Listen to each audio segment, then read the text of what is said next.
Across the country at the University of Idaho in Moscow, Idaho, another shelter-in-place order Sunday after 4 students were found shot to death in a home near campus. There was a party last night, and somebody went in and shot the party up, and Kaylee was shot.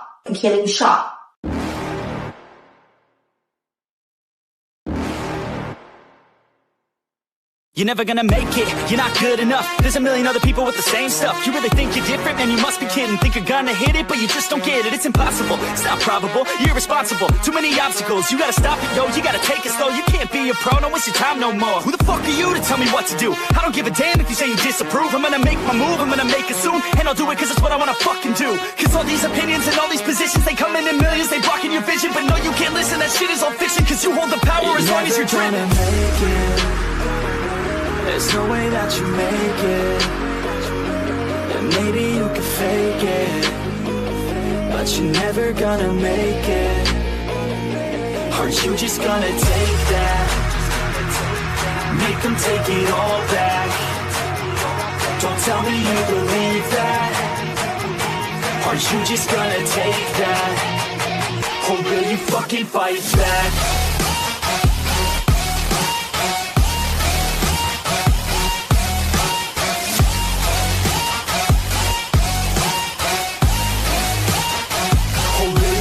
Fight back.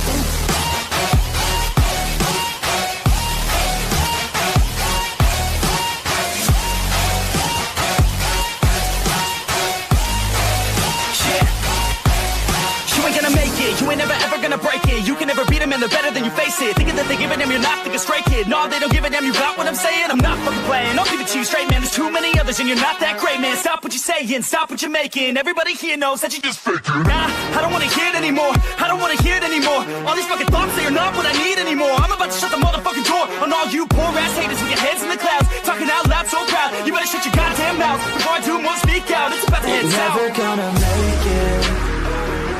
There's no way that you make it. And maybe you can fake it, but you're never gonna make it. Aren't you just gonna take that? Make them take it all back. Don't tell me you believe that. Aren't you just gonna take that? Or will you fucking fight back? Birds flying high, you know how I feel.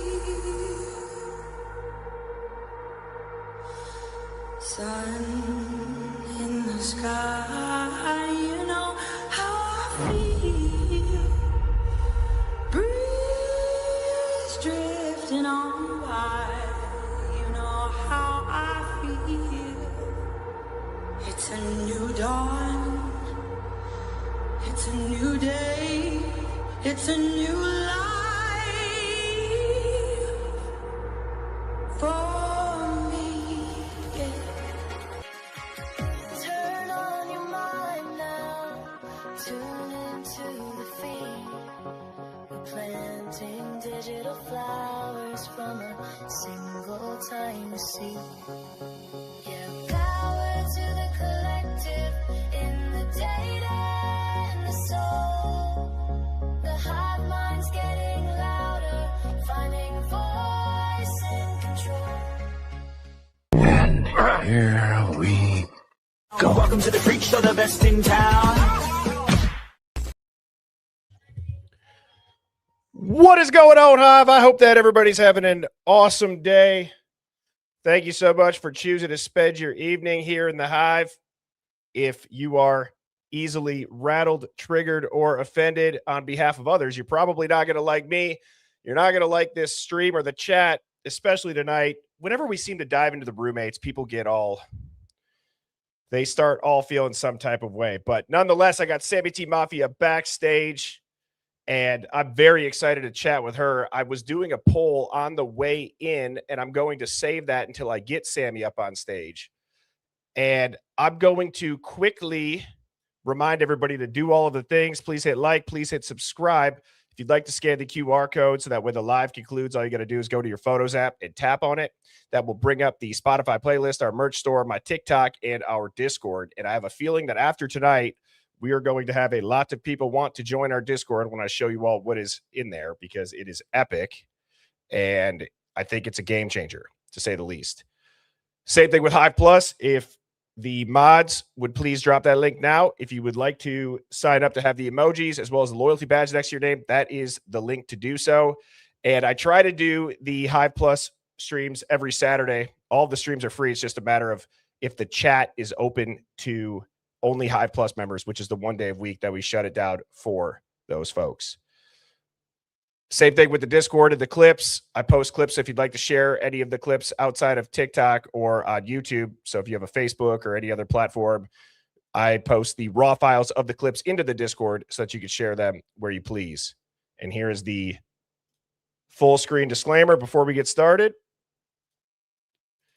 Now, let me go ahead and bring up Miss Sammy T. Mafia. How are you doing, Sammy?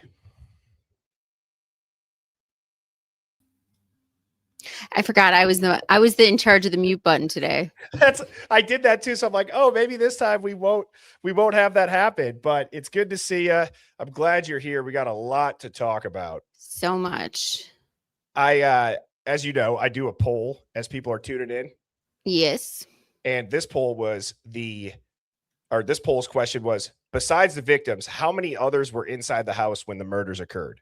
And it was 4 to 6 people at 48%, 2 to 4 people was 29%, 6+ people, 19%, and 1 to 2 people was 4%. How would you have answered that? You think there was...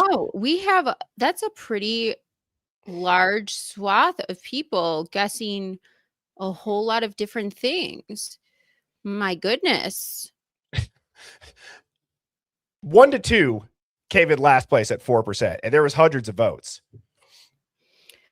I would have said 4 to 6. You would have said 4 to 6 people? Mm-hmm. I think I would probably have said 4 to 6 as well. I don't know how you could get... It's either done at a way different time and it's fully manipulated on camera, right? Yeah. I had JJ State of the Deep on last night. We went into the weeds on that. We are just being told everything. Like, very few things in this case are we being shown that could be straight up. You know what I mean? And if there's that many people, the time that it could have occurred at is so much bigger than the window they gave us for Brian Koberger. Oh, yeah. And on top of it, the time, the fact that they just ignored time that people put when Ethan and Xana are at the lodge till 1:30. When have we ever heard that in the narrative till now? Yeah, that was Peter's new interview that came out. And then and then Lakin was so drunk that Dylan walked her back to watch Vampire Diaries. They're taking videos all throughout the house. It was a jersey party because it was a sports ESPN event. So now they're all wearing jerseys. And then you think about, what was it? Whose jersey? Then I had to go back and remember, like, whose jersey was found in somebody's room? It was the Steelers jersey on Bethany's chair. Right. Okay. So did she borrow that? Is that hers? Like, there's all these questions now that I have that, wait, why are we just hearing about the fact that this is an ESPN party now? Why are we just hearing about the lodge now? And that they had to go back to the Whites to go get beer. And it wasn't Ethan drinking that lemonade crap shot. It was what's his face's drink, but that was in the house. I just have so many more questions. And then if they went to go back and get their beer or whatever drinks they got, is that their cooler in their backyard that was just fucking sitting there? Like, I don't know. Let me ask you this, because you bring up, you know, exactly how I feel essentially. How is it that we are just learning about certain things? I would say you could even lump into that Kaylee's Range Rover being a rental that day, right? Yeah. Like little things like that. The formal and who invited her, who did not, all that stuff, targeted, not targeted. Specifically around the frat interviews, though, I am asking this just to make sure we cover this base. Is there a chance, like, does anybody think that they're lying? Like, I'm actually asking that. Does it sound like they're lying, or does it sound like they are speaking so freely, so stress-free that it might actually be the truth, and we have just been being the ones fed the lies? So it seems like, oh my God, that's so different. Yet they've had those answers the entire time. Does that make sense? Yes, it does make sense. The thing I will say about the interviews that I find odd is everybody isn't crying. There's not a single tear shed for any of these people.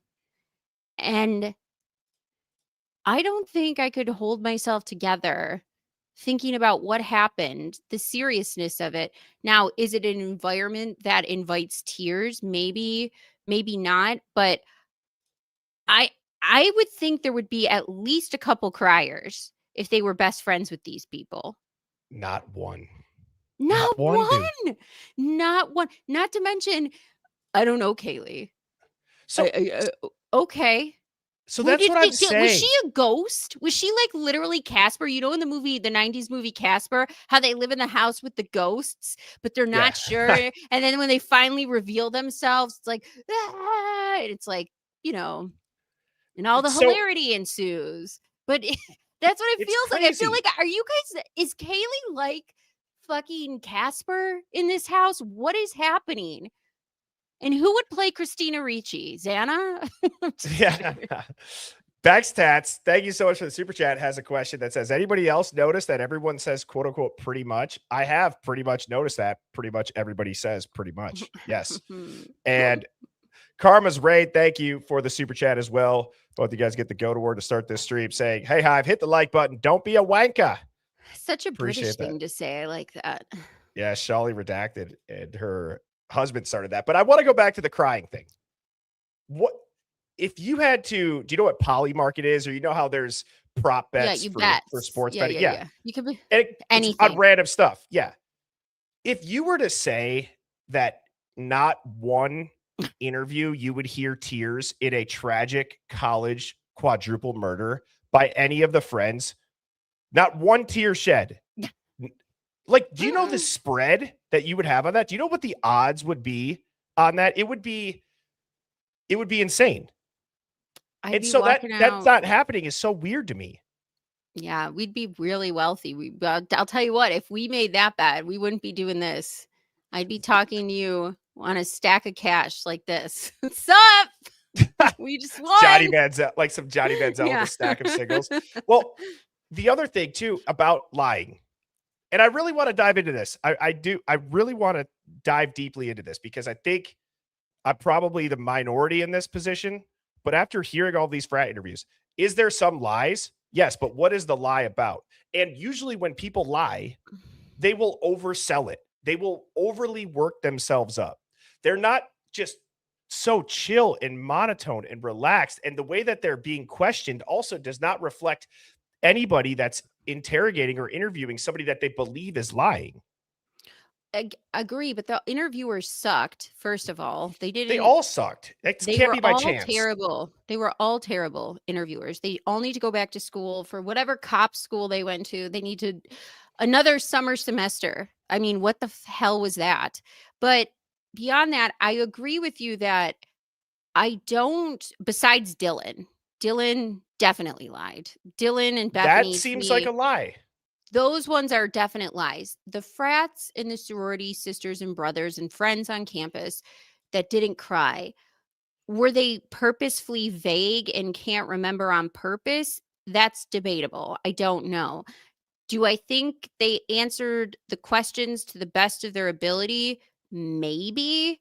But I also think the reason why we think that there's a lie going on, like you said, is because we were presented a completely different narrative. But that's not the narrative they gave. That's the narrative the police put out. That's the narrative Moscow police decided to get in front of a goddamn microphone and start saying, so everybody's sleeping, frozen shock. Nobody knew what was happening. Do you know what I'm saying? So that's not their fault that we got a completely antithetical picture.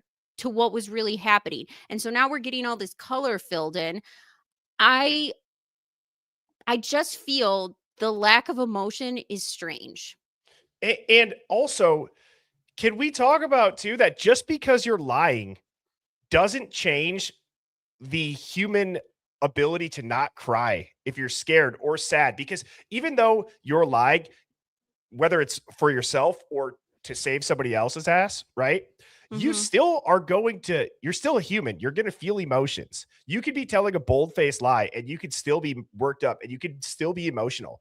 I'm trying to say that the combination, take the interviewers out of it, the tone, the type of answers, the broadness of the answers, it follows what seems to be a scripted question, like questionnaire, but this is some of them within 48 hours. Yeah. I I'm know. sorry that I don't buy that for a second anymore. And it is a lie. It's a lie because I don't think that it's the truth of what happened, but I don't think that it's a lie on their behalf because they willingly came up with the lie. And I think that they're focused on giving the police what they want to hear. And that's why the lack of emotions aren't there, or that's why there's a lack of emotions, rather. If you're focused on something that you have to do when it's hard, right? We've all had these moments in our life where you just have to suck it up and get through it. Suck it up and get through it. If you have to deliver a eulogy, if you have, now people do cry, that's not to say people don't break, but there's other examples of like just having to psych yourself up, knowing you have to do something that's incredibly difficult and nailing it, even when it's hard. So, do I think the way your mentality, the way you're saying it, like it feels like they knew they had to deliver something for a reason to cover their own asses? I don't know. But it does feel like there was some general something amongst them that it made them all sound and behave the same way in interviews, which is incredibly strange. It's so weird. It's so weird because usually when you're interviewing people that are surrounding, this type of a crime, it's a fluid interview. You don't necessarily, you know what you want to get out of them, but the way that you ask it being super structured, especially when it's that soon after, and if you really didn't know, you're most of the time you let the person you're interviewing talk as much as they can and let them kind of direct you, and then you circle back and say, "Hey, you said this. How did that happen?" And it does lead. Or go ahead if you got a finishing point on that. I'm surprised that they didn't ask them to forensically download more phones. Like No, for the you just got people to who were send it to them. what? Why? They're the last people who saw these people alive. Like Peter with the lodge or whatever. And he said, we have no pictures from any time. Do you or do you not? Because I guarantee you, if you took that man's phone and downloaded it on Cellbrite, there would be more than just the formal. He said, we got out of our nice clothes and we didn't take any more Snapchats, any more social media, any more anything. And I don't believe that because college kids are way, way more into their phones than we are. Like times 1,000. I think that's a good point. However, I will say this, even up to this day, dude, if I have a photo of my wife and I, it's because she pulled her phone out and she's taking it. Like I'm not out there getting group photos of people. As I don't know if that's a guy thing or it's a me thing. You know what I mean? I'm also, you know what I mean? Like I've never or Peter's girlfriend or whoever was right. with him at the lodge. Were they just at the lodge with Peter? I don't think so. Where are the Cellbrite contents of Dylan's phone for Snapchat? Oh, we don't have those because those disappear. I'm sorry, you could get those. That's Yes, bullshit. It's I it's agree. all it's all strange. Why do they want just that narrative when they know there's a serrated weapon? When they see a cooler in the backyard and you hear that they went to the Whites to get beers, did they retrieve those beers? Did they go to the Whites? Did anybody see them go back from the lodge to the Whites? Do we have information on that? If Bethany didn't come home till almost 2 from the Whites, did she see them there? Did they walk home together then? Like, why do we have this hole? I'm convinced well, I'm going to ask this question, and I think it might be able to lend an answer to that. And Mary Goodnight writes, Bertie, can we ask each other why we are all so convinced that there was a cover up? On its face, it's a question that I want to make sure that we answer this properly instead of just jumping like, of course it's a cover up. No, let's actually give somebody some answers. So why do I believe that it was a cover up? I believe that a big reason for the cover up is you have to look at what did the police initially say and walk back. And then I would refer to the PCA with audio and video that you can corroborate. So if we were going to go super technical, they were not all killed in their sleep. Right. So they are covering up movement within that house. Yeah. The timeline would be physically impossible if the danger didn't get there until 4:17 when Murphy and the thud is heard both. So Murphy barking and the thud heard on camera. And the car that they say is Brian Koberger in suspect vehicle 1 is taking the turn at 4:20 and some change. That leaves 3 minutes for Brian to kill 4 people, clean up, and not get any blood anywhere. So yeah, and to me, that's floors. A cover up. Right. Also, so they're lying about something. The cover up too was in all the preliminary hearings with Judge John Judge. When you are banging down the door for discovery, you have discovery deadlines. They surpass them, and the new judge just doesn't care about that whatsoever. And big things like, where's the lab report for the debris, aka hair, in Ethan's hand? Now, we have that report. Now we could see that it was done. It wasn't just physically looked at and determined to be just male, female, blah, blah, blah. There was more done to it, except for that report is still being censored. These people are also not minors. So why are their faces blurred out? Why are we blurring out faces? Have you ever go on TikTok, go on YouTube? Anytime there's police body cam footage, it's not a minor, you're seeing their face. Right. Why are we seeing? They're not below the age of 18. This isn't a high school. They're adults. Well, they are adults. And it's funny how this apparently is open and shut, even though the number of people asking questions is growing more and more every day. We on the internet are told to shut the hell up, let them grieve, move on. I don't need to go down that whole crash out and that whole rant. However, for the Hive Mind finds today, I have one from Cat's Mojo that I showed you backstage, Sammy, and you and I both just saw this and we just kind of scoffed. And we asked ourselves, how does a murder case have multiple seasons of multiple episodes? Because Cat's Mojo sent me this article, and One Night in Idaho, The College Murders gets season 2. There's season 2 on Amazon, and it's greenlit a second season of One Night in Idaho, The College Murders. It's 2025 docuseries about the horrific stabbings of the Idaho college students carried out by Brian Koberger in 2022. The new season features never before heard testimony from the law enforcement officers and investigators who apprehended Koberger. As they attempt to answer the question, why did he do it? The police featured in season 2 of One Night in Idaho were previously unable to tell their stories due to a gag order on the case. Okay, so it's just, what do you think this is? Because I have a couple of thoughts, but I don't know what I think. Yes, I do. Like, how much more psyops do you want? You just want to like choke down psyops all day, like get a big fat funnel, the biggest you can find. There's like pour psyops down your fucking throat. It's incredible. We're getting seasons. I said to Diego, all right, listen, I'm all down and watch the OJ documentaries, all the documentaries. I like them. I watch them. It's fine.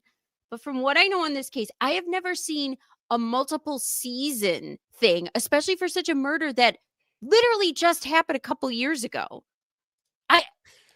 And the fact that there's so much controversy surrounding it, and there's still court proceedings playing out with the leaks, but we're getting a season 2 on Amazon. I'm sorry, just saying that gives me, and I don't want to say it with a smile on my face because it's gross, but I'm like scoffing and just like, I can't believe this. Not for anything to do with the victims, clearly, but just, okay.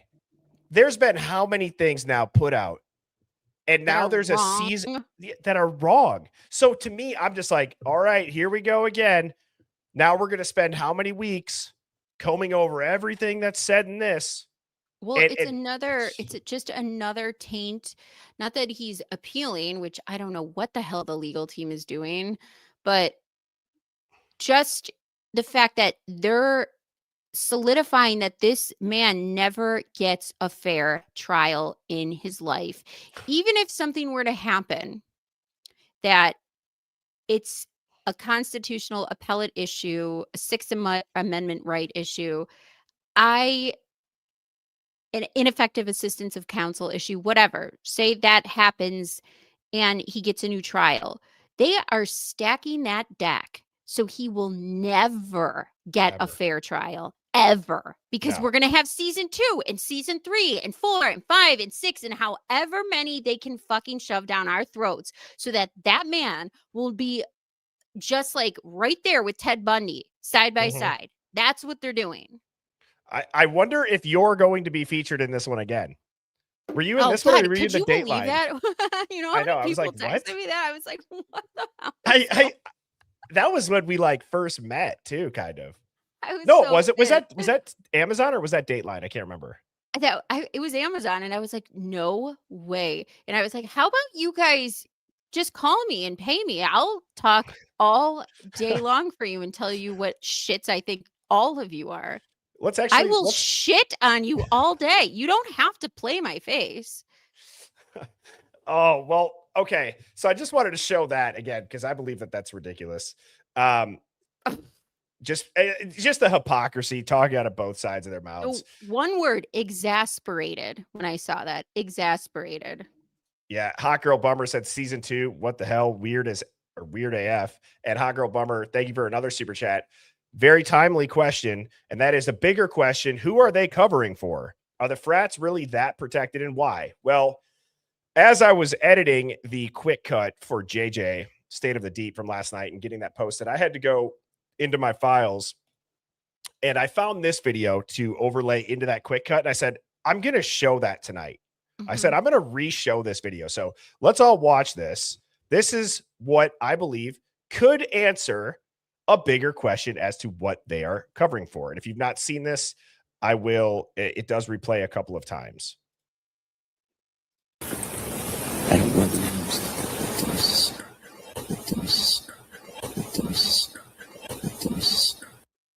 Play it Was again. she? I don't want the names.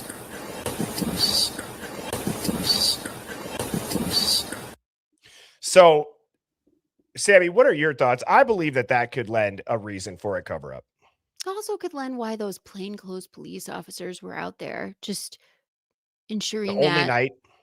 Yeah, it's really strange. And then never before and never after again, according to Lana Truth and Transparency. So we just have a random plainclothes police squad sitting out front that night for alcohol reporting and behaving very strangely. Extra long on that one, too. Weird how it's right out in front of the King Roadhouse. I'd have to say maybe they were watching something. Maybe they're getting paid by a different group if they weren't technically on duty in plain clothes. Well, I could see where you're going on that. But if we're hearing one of the victims is a CI and we're seeing that this one night there was the party patrol. The party patrol, if that's the only night that they used it, that could have been a backpedaled, like, hey, what can we say that is? Like, oh shit, remember we got this Party funding for a party patrol. patrol? Yeah. Right. So I've thought through that like scenario. However, I want to bring something up that might be a little bit touch and go. We don't have to get super deep into it. I'm not going to show it on stream, but do you remember the one leaked photo of a body that got out there of Yes. who was it? Xana. Yeah.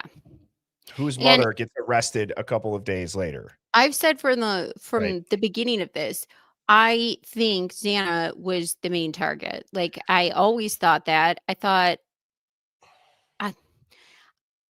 thought that Xana was a main target, and I think maybe she involved some of the roommates.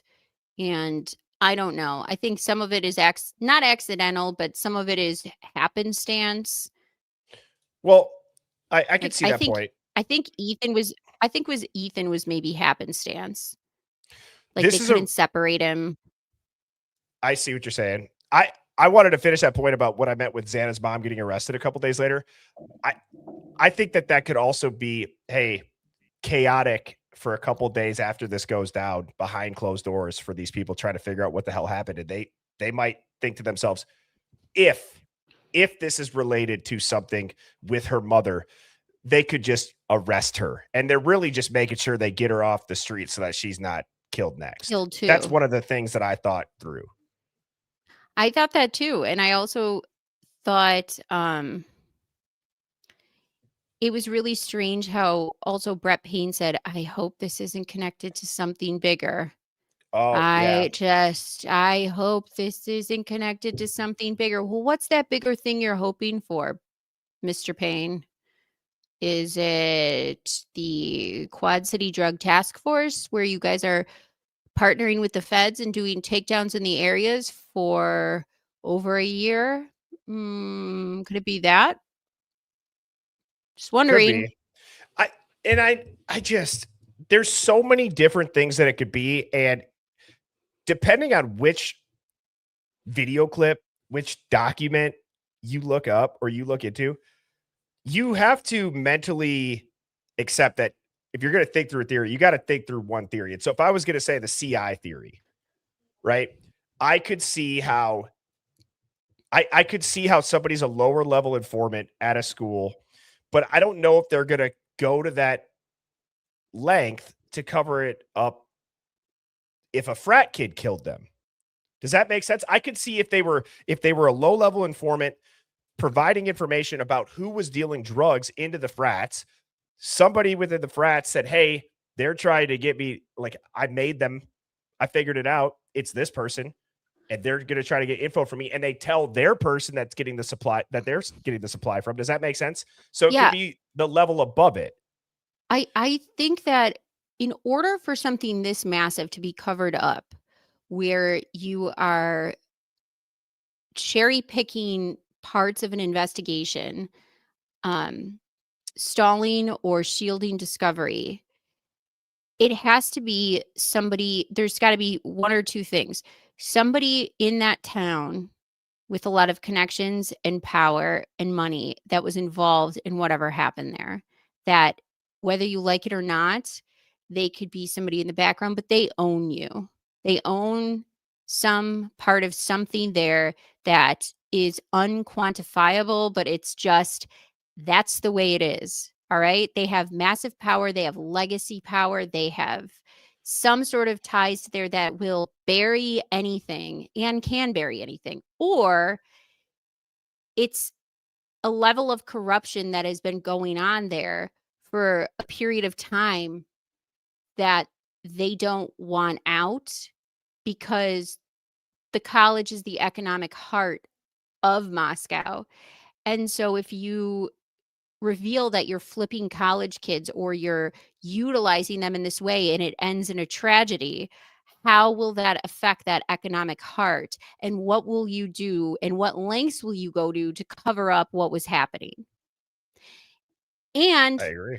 or if you're working with corrupt cops that are working with those criminal organizations to help the larger trafficking project. And I mean, our own CIA did that for and still does that. We are the biggest drug traffickers. Wake up, people.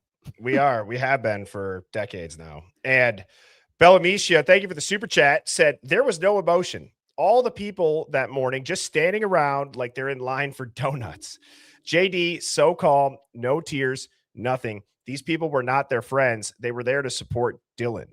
Now, that's why I have this entire stream with the thumbnail about they were there, right?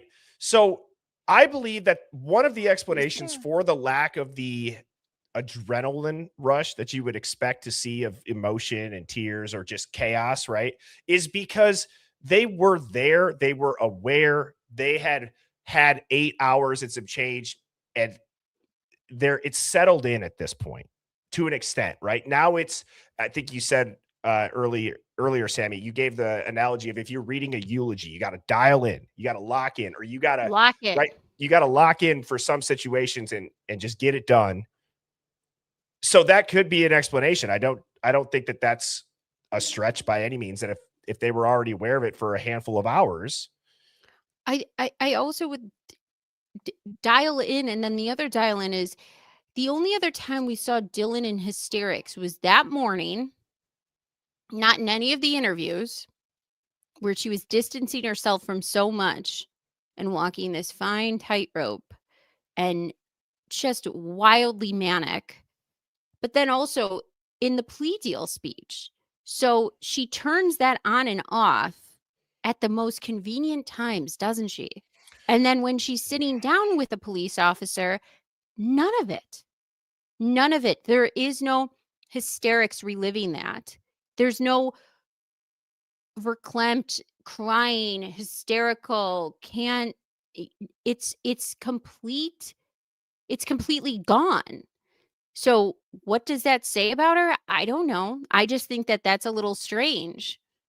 you know what else is strange? And Ren, great point. This is an emotion that we don't necessarily talk about that much. Another thing is that there was no fear either. That's a Right. good take. Because that would be scary. That would absolutely be scary unless you know something and there's nothing to be scared of.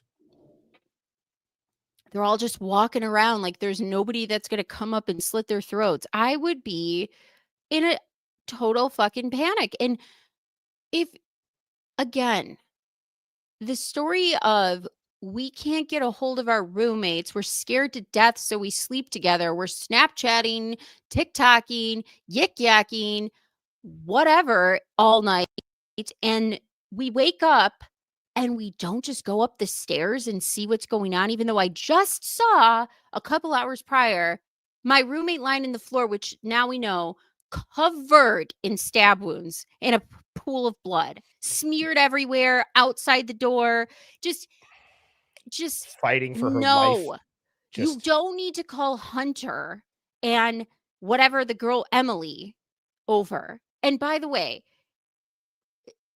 if they come over and he needs to get a knife, then how do you present to the police the story that you thought nothing was wrong?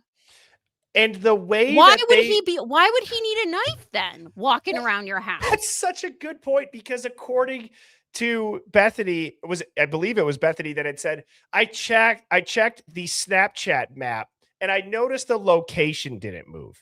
Okay, so you saw her on the floor and now you're apparently so scared you're sleeping together, but then you remind yourself nothing ever happens in Moscow. You actually tell us you're not scared. You had heard a bang, you saw a flash, and you had saw Xana on the floor. There's no danger, to your point, Sammy. Hunter brings a knife, and the way that you actually say that you sensed danger and that something was wrong was that the snap location didn't move. You didn't assume maybe they're still asleep. No, you said something's wrong. They didn't move. You know, that's so weird to me. And you called your parents. When in my hungover life have I ever thought the first call I'm making on a Sunday, Saturday, any day of the week during college when I was four loco hungover deep would be a never, a never. If my parents called me 10 times, I'd be hanging up at least 7 of those times. What? There's not a chance in France. You're calling your parents after a night of drinking at that ungodly hour. I'm sorry. You went to bed Unless at something's wrong. 4 and you're calling them at what? 7, 8, 6? I'm sorry. What are you doing? What do you mean? I think something's wrong. Yeah, Do you know what I would mean? think something's wrong. And why Yeah. are you calling them on social media apps? You don't have their cell phone number? That's weird too. That's very weird. I could tell My you, like, parents, I swear to God, Bertie, if my parents got a call from me if they looked at their phones, okay, and they saw, if they saw an Instagram, a Snapchat, a Facebook call, they would throw the phone like, what is this noise? What is happening? What is this? They would have no idea what is happening to their phone. They would be like, what is going on? Like, they would be so confused. I agree. And I could see FaceTiming, obviously. I can see FaceTime that's audio. I can see fine. that stuff. But Becky, thank you for the super chat. Said Peter was the only one who said to Ellie, what's going on? Get the MFR. That's true. Now, I do believe that, like, when I listened and it was on the phone and she's explaining, I'm going to try to call them. And then he picks up and goes, oh, that was quick, or something along those lines when he starts the interview. I thought to myself, was there a call right before this? Or was there a call like earlier where it was like, I'm going to call you back? Does that make sense? Yeah, it was very, yeah. Mhm. Also, what did he say? Tell her to get to the mother. Oh, he also said, was it Peter who said, can I ask about Kaylee and her tongue? Did she have her tongue Does he say tongue? cut out of her mouth? I think it was Peter, right, guys? Chat. That he says, was it Peter or was it somebody else? I've been listening to so many interviews. Yes. Pete. She said yes. Yeah. She said, who did he hear that from? Okay. Because So that means that rumors are going around. Right. Rumors are. So who was there and saw that? Because if it's not the police, could it be Hunter, who was walking around the house with a kitchen knife for God knows how long? Because we don't actually know how long these people were in that area, because nobody is doing a health data. Nobody's downloading when these kids actually got there. It would be so easy to do the steps. You know, fuck the call logs. I want to see your health data. I want to see when you actually got there. Great call. Great call out. Can I ask you something that JJ State of the Deep brought up last night that is a different dynamic of this? And I'm just throwing it out there hypothetically. I don't even know how much I believe it, but I wanted to ask you this when we were going to stream together tonight. JJ said there's another version too of this. Isn't necessarily just a cover up, and the cops were completely unaware. He's like, you have to think to situations, and we talked on a much bigger scale. We referred to Pearl Harbor, Gulf of Tonkin, 9/11. Of there's pre-knowledge of knowing something's going to happen and letting it happen so that you can then initiate other facets of said cover up. And it's kind of this risk management type of situation. Were they aware there was threats, and that's why maybe they weren't surprised, and that those threats they had already kind of dove into, and there was a cover story ready to go? Have you ever thought through that? I love this so much because I feel like we're all being managed all the time on so many different levels. We're all being managed. We got managed to think that women should go to work and not raise their families so they could collect 2 tax incomes, for Christ's sake. How's that going, everybody? And we created the daycare industry that's killing us. I mean, I think we are all being managed all the freaking time. Social engineering. Yeah. That is a great point. I would love to flesh that out more. Well, so let's think about it. What could they have possibly, and Hive, help us out. What do you possibly believe that they had if we're going to look through that lens, which is obviously what we do in here. So everybody kind of try to look in that direction of what could they have had pre-knowledge of, rather, that could have put them on to a situation where they're maybe having plain clothed police officers that they had to backtrack and say was a party patrol. Like, let's go down the route of the cops were aware of an ongoing threat. Yes. So what do? They place 2 plainclothes police officers to make sure to keep the area clear because there is an ongoing threat in that area specifically. Okay, makes sense. See who they are, who's in that area, because they are tracking a possible threat. Why were they so interested in a bunch of fucking drunk kids, which is how unusual for a college campus? Not at all, by the way. And did they look super stumbly? Were they lighting shit on fire? Were they stomping around like it's a Travis Scott concert? No. So what's the problem? What is the problem? So why all of the give me your IDs and take the information? Well, if you're trying to assess a possible threat in the area of monitoring something, then maybe, yeah, that could make sense. And that's where this entire angle of the gang and the networks outside of the university being Aryan Knights, maybe the Sinaloa cartel, ongoing operations. That's where I think it could come into play more accurately in a way, as far as this lens of the if they had knowledge pre-event. I think that would have to be something that would escalate a risk high enough to have said three-letter agencies on the ground so quickly to Yeah. do that. I mean, is there also a chance that they cast that net so far and wide and they did use a public facing patsy, not because it's necessarily solving said Idaho 4 murder, but they're going to use that murder as the justification to overreach on the amount of data they can gather by saying, we don't know who this guy is. We don't know where he's from. We need to do all of these things. Does that make Well, sense? it already proved that they could conjure up some fake with no chain of custody sheath that was moved from the floor to the bed to get some skin samples off of and erroneously claim that it was related to Brian Koberger in record time, even though the company that was doing that profile stopped doing it because the FBI told them to, took it over. And we still don't have the science of whatever the hell happened there because they're the FBI and the TUI statute. So, congratulations, everybody. You're getting nothing on that. I think that also brought in when Hitler said, yes, they broke their own policies, but oh, well, because it's not a law. So, what does that invite? That ushers in a whole new thing that people who either want to cover up for crimes, can't solve crimes, whatever. Into this, we could have this science. We could use these databases where people, just like social media, we all signed up to get to shit our privacy right away. Everybody knows our birth dates, our pictures, what we're doing, our location. We walked right into that. Right into that trap. Like here's We the totally stage did. trap door. Boop, boop. Stage now we're left. in it. We're all falling. And So like we're in it. We're in it. Right? We did it ourselves. We dumb. So true. Dumb. So true.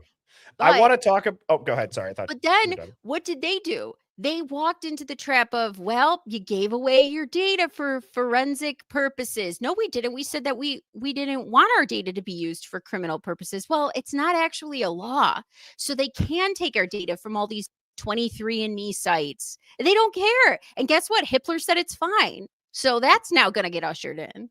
And they could say, oh, you didn't read the size 5 font novel. You just clicked an easily accessible button that says I agree to terms and conditions and gave away everything.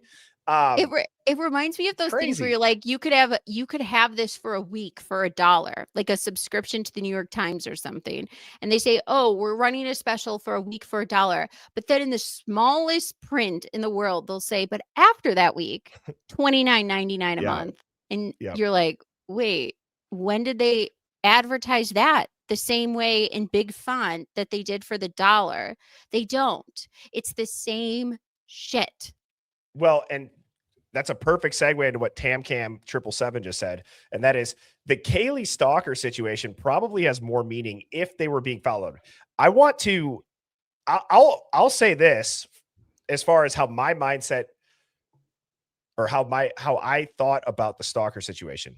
And that is, I thought it was ridiculous. They were trying to say Brian Koberger was stalking her after a while. And then it kind of did leave my mind. I didn't think that there could still be a lot of truth to being followed. Or are they casing the place? Are they trying to figure out her patterns and her movements and where she's at? She's got a tail essentially. And I kind of discounted that after figuring there's no way it's Brian doing that. So it's a bunch of BS. Well, could it be that plainclothes police officer gang working on off the clock? Maybe. I mean, what if it wasn't a cop? What if it was a cop? Those are two entirely different situations. If it was a cop, and maybe that's why they're saying, okay, there wasn't a stalker, people have maybe heard of it. Is that a cover for her having somebody keeping an eye on her because she might be in danger? I would also think that if she felt that way, where are the messages on they're girls. Girls are chatty as fuck. If I looked at my daughter's messages right now, it would be like constant communication with people in her class. Wouldn't she say something about it at that time? Like, you're never going to believe what happened. I'm really nervous about this. Something. I just don't feel like she would give these sentiments in the moment to somebody, but then just poof, it goes away. I would believe she would say something in a text message. I don't believe that there would be nothing from the time that people said that this began in August to the time that they died in November. I just don't believe that there's nothing in her phone talking about that. I would agree. And speaking of phone and everything, Hive, if you remember from a couple of streams ago, there was an incredible timeline that was posted in the Discord, and then it was emailed to me. And I think it was Available Day is the name, right? Hive, help me out with the exact name of that. But Kristen had emailed us this incredible master timeline that apparently was just the working version. And I want to make sure I get the name right, because Kristen had emailed us it, and I said, hey, if this is anybody's in here, I don't know if Kristen made it or not. This person ended up being in there. I think it was Available All Day or Available Day. And anyways, they joined our Discord, or they've been in our Discord. Oh, Accomplished Day. Thank you. Yes, Accomplished Day. Hive, your jaws are going to be on the freaking floor. They're going to be on the floor, because if you thought the last timeline was good, look at this. And I'm going to put this full screen. This deserves a full screen. Sammy, look at this. This is beautiful. Amazing. This is gorgeous to look at. I mean, we have look at the color legend at the top. This is a data person. This person likes spreadsheets. I love this. I just am going to scroll and just enjoy this for a second. It's so good. Every source reference, their own comments put into the side. It's in order. It's color coordinated. This is just so pretty. This is so great. This is like the type of person that wants to buy a car and spends like a year researching. Yes. And totally I love that about those type of people, because I'm the type of person that's like, I want a car, and then tomorrow I will have one, because I'm an impulsive fuck. Oh my God. This is so good. It's so good, dude. It's so good. Whoops, wrong one. So what I'd like to do, and I know that might be so good. It might be a little tough for people to see. So what I'm going to do is quickly just, I'm going to add Sammy to the screen. Give me 1 second, Hive. Let me just. Somebody said, please make that a link. We can see, please. Oh, can we post It's in our Discord. It's in our Discord. Could you post on your YouTube? I should be able to. Like in the chat, maybe? Or yeah. I want to make sure that that's cool with Accomplished Day. Okay, come on. Somebody wrote, wait till you see the timeline on performance enhancing drugs. Are you taking the performance enhancing drugs, or are you talking about the kids? And what performance enhancing drugs? Right. Okay, come on, dude. Why isn't this freaking working? All right, Sammy, I'm going to have to put this. Hang on 1 second. I apologize, Hive. I'm trying to get this. Oh, here we go. I found it. It was a click down button. Okay. Somebody said Reddit, where do I look? No, it's their Discord server. It's in our Discord server, or it's on the Idaho 4 Ooh, you just got a great super chat. Wow. Okay. So I got that layout back, and Retired 2013 with a $99 super chat. Thank you so much, brother. I appreciate you. And that's so epic. It is epic. Not only do I wish I was retired, I loved the year 2013. Oh, yeah. No, I got a lot of respect for Retired 2013. So that's awesome. Thank you, bro. I appreciate you. Sick. Hot Girl Bubber said, whatever has been told, think the opposite. And Polar Life Force said, I saw someone say there was talk of murder prior. So these kind of go hand in hand. If we're going to go with Hot Girl Bummer's thing of think the opposite, and Polar Life Force saying there was talk of murder because they told us this was random. They just chose to do this, no motive, right? So I don't know who they saw. Even though they said it was targeted. So that would mean planning. But now we're into True. the not stalking because we can't attach that to Brian, right? So Right. stalking's off the table. So then targeted has to be off the table. So I guess we're just wheeling and dealing, guys. It's just like a regular evening in Moscow, driving around and just pull up to some random house that has a million different floors that's as complicated as fucking Tetris at like level 10. And we're just going to go walk in there and start shanking people left and right, leave no trace. Okay. That's crazy. And so let's go through this, shall we, Sammy? Let me see if I can make this. Oh, look at that. That's probably the best that I'll be able to do, Hive, for right now. It's so good. Okay. So what I'd like to do here is see if I can actually make this a little bit. Okay, hang on. Let's see. Take your time. Wow. Okay. Hive, type of one. I mean, that's probably the best that I'm going to be able to get it. Is that all right? You're going to see me like this for the rest of the podcast. Yeah. Hopefully people can see that. I'm blind too. I'm like, where's my readers? If not, that'll okay. be the day that I bring my readers on the podcast. Okay, so I see people are saying that they can see it. All right. So what I'm going to do then is let's spend a little bit of time here, Sammy, and this is color coordinated. Hive, let's do a poll for this because there's so much detail. Let's pick a couple of people and let's go through their color coordinated timeline. And so let's go through, who do you want to look into? And let's just keep an eye on the chat actually, because there's more names on here. So we have, and I can only do 4 options in the poll. So why don't you all start typing a name of who we would like to look into first? We have Kaylee, Maddie, Xana, Ethan, Bethany, Dylan, Koberger, and then they have the 1112 camera, the 1320 camera, and the witness for the event. Is there anybody specifically? Sammy, let's just see. And Life of Chrissy Marie, as we're waiting, says, I looked up Brian Koberger and it says no records in deceased. I feel like we've heard that before. Yeah, we heard that before. I feel like we covered that like on one of our first shows. I don't know why. I feel like we did that before, that was a thing, but I don't remember what why. site was that on, Chrissy Marie? Okay, I'm gonna look at the thing. So people, Jesus, there's so many different answers. Somebody said, let's just go line by line. Okay, I feel like that gets confusing, but okay. So 8:30 p.m. on November 11th. See, like a lot of this stuff though, guys, like we know and we've read. Does that make sense? So it's like, I don't want to just sit here and reread. You know what we should do? We should go from the 12th at midnight. Midnight? Okay. I'd like to do it actually. Yeah. Maybe a little bit back. Like let's do midnight. I was just saying that because that's like a spooky hour and why not? Let's just do midnight.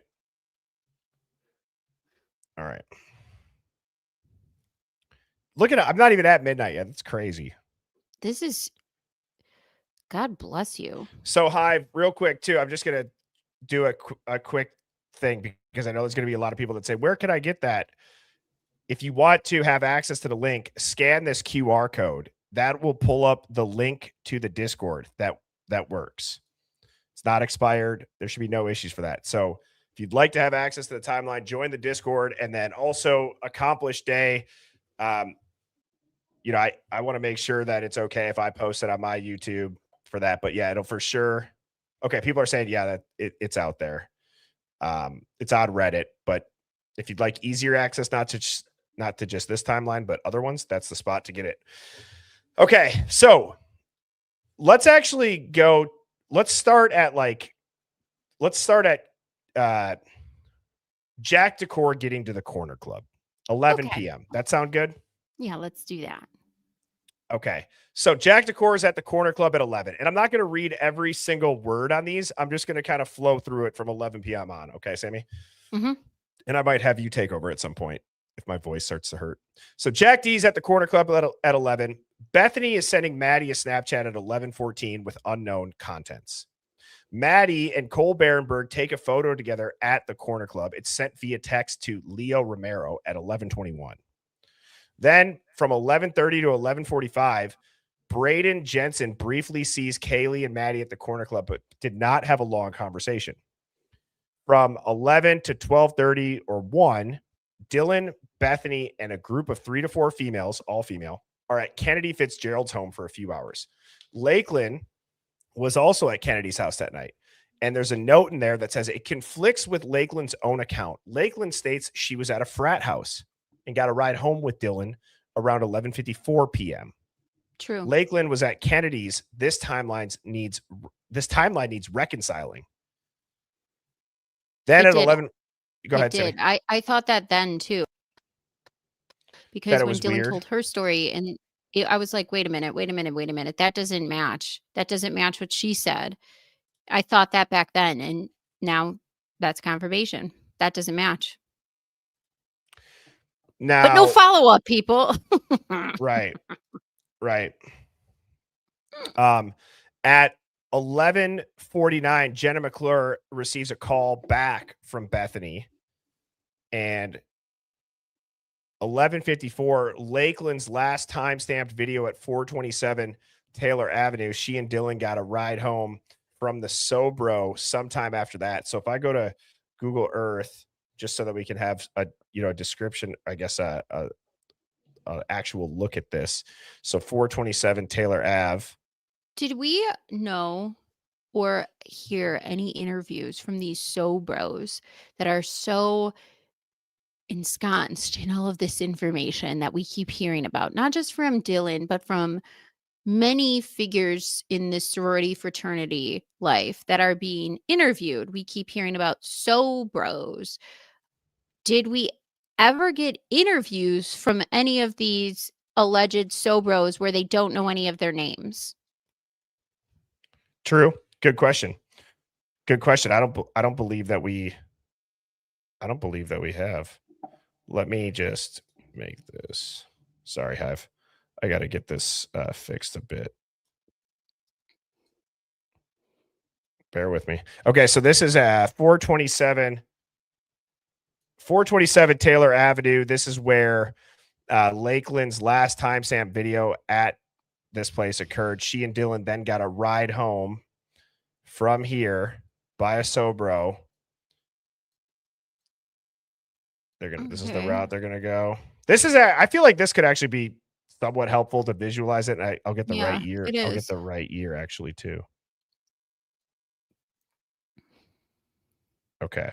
So 427 Taylor right here. What is it, like half a mile? Yeah. That would suck if you're drunk, but I agree. I'm trying to add another. I mean, I would get the Sobro ride too, but all I'm saying is, where are these Sobros to verify this? I'd like to know. Yeah, I'm going to add a media slot to this one, Sammy, so that we can be on the screen when we.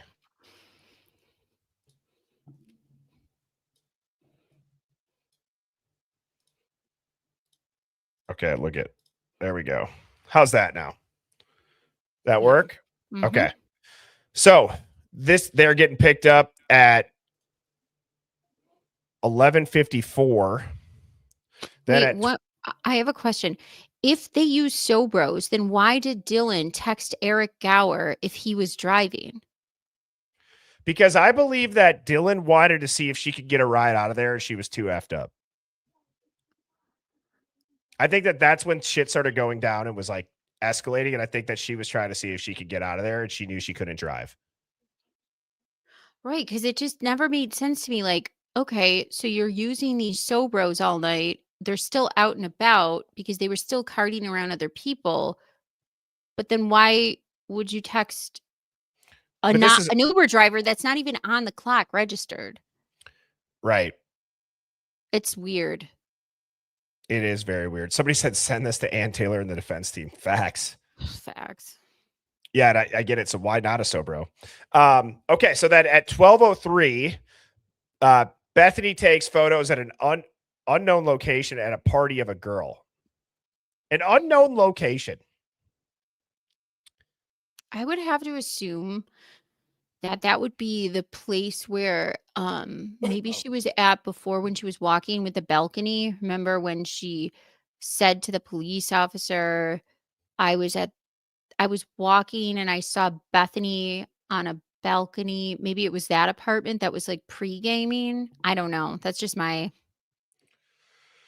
Could be. Absolutely. 12:04, Dylan's taking a photo. 12:04, Dylan sees Xana for the last time at Allie's. Xana is holding a White Claw. Okay, so 11:54. wait. 12:30. She No, sees 12:04. 12:04. Okay, 12:04. She sees them It's at 10 minutes Allie's. later. Okay. What time did Peter say that they got to the lodge? I don't know. I don't know. Let me see. Well, I'll see the comments. So then at 12:16, Xana calls Ethan. Unanswered, Ethan misses a call from Little Noodle Xana. 12:17.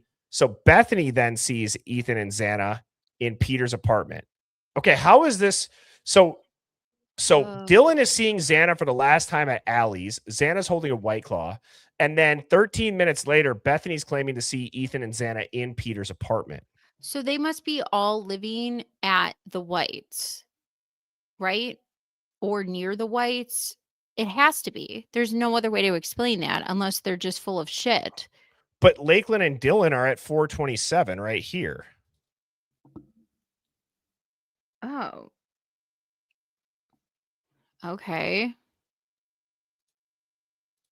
Do you know what I'm saying? Yeah. So Lakeland and Dylan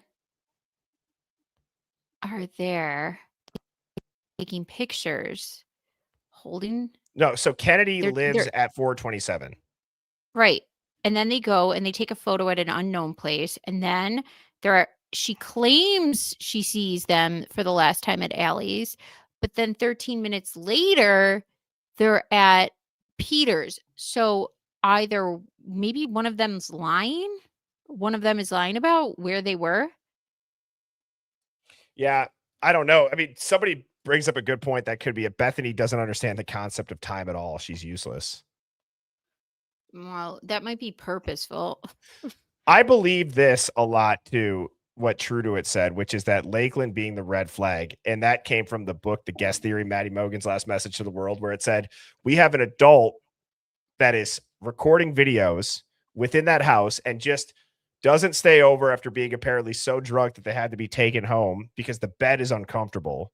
And then within the hour or slightly after, just over an hour after, that's when the murders happen. And nobody bats an eye at that. She just gets to text the videos to the detectives. That I found that so bizarre, especially in college. I mean, I could sleep on a lawn. Like, well, right. There's that just dynamic of it. But what about just her being there? Her being there, and then just the fact that, like, remember when Dylan was like, oh yeah, I think I have some videos of, like, when they said they were watching Vampire Diaries, and Detective Gooch was surprised, like, oh, you do? Like, okay, so when did this person leave?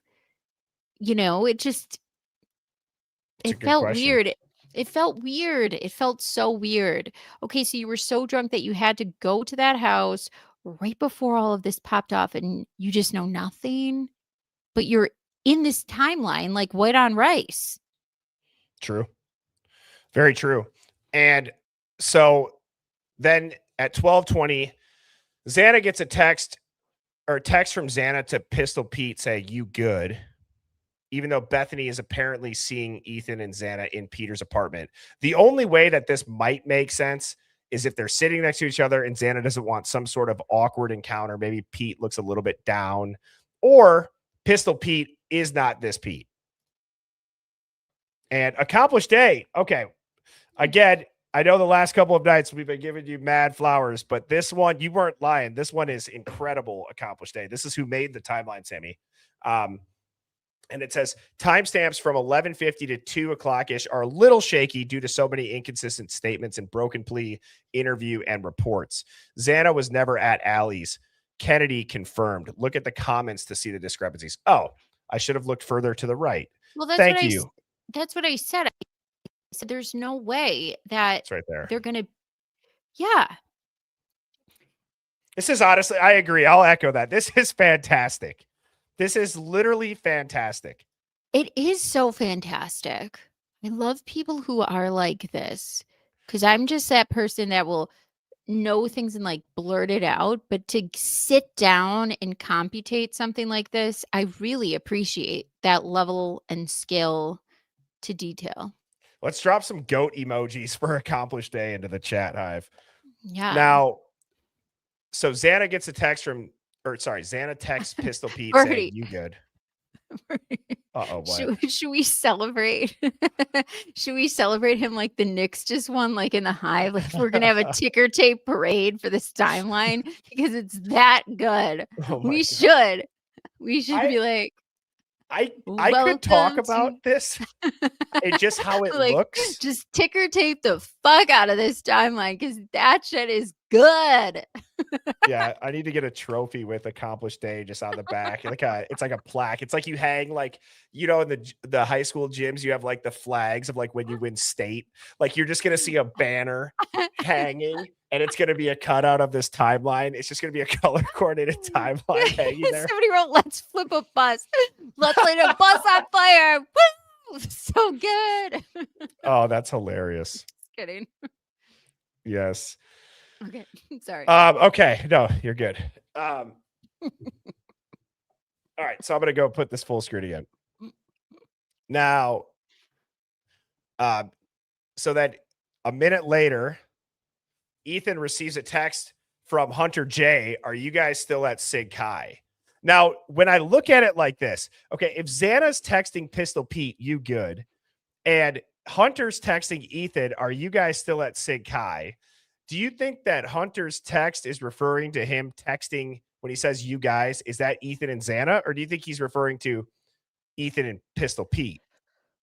Well, if it depends on if Xana and Ethan were at separate places and then came together with Pistol Pete, like Xana came to where Ethan was, then it could mean that he's talking about Pistol Pete and Ethan. But I don't know. Remember, we were also forgetting like Xana was texting Ethan stuff too that made it seem like they weren't together at points. A lot of people are thinking, and I don't disagree with this. I could see this. Xana was sleeping with Pistol because Xana had, you know, apparently dated Pete, right? And so I don't know. Listen, shit's messy. But you could just kind of it might be something too, like if you took something that somebody gave you and you just did it, and maybe she's watching how they're behaving or reacting, maybe like, you good, like, is that okay, like, are you fine, you good, I've said, like, did it hit them? I mean, the shit in their system was quite extensive, and so if you're doing all that shit and they've been drinking all day, you good might be like, just, hey, I'm looking at you, I'm observing you, and you don't Right. seem like yourself. Are you good? well, I've said this in the past, and I'll start reading after this again. I've said, if you and I were sitting in the same room and I look bummed out, or if I look messed up, like let's just say I look effed up, like Birdie's in the corner, like a little bit rocky. You text me, you good? Maybe because you don't want to say something in front of a group of people and maybe embarrass me, or you don't want to cross up. Like I could Right. see that too. Right. So who like knows the context of it? maybe I don't know, maybe Pete was behaving in a way that was abnormal. The CAO Kane said, in my opinion, you good is checking to see if you have what you need for the night. Like as far as do you need any addies? It could mean it could mean so many things, right? It could. It's very vague. Yes. So now, all right, let's get back to this. So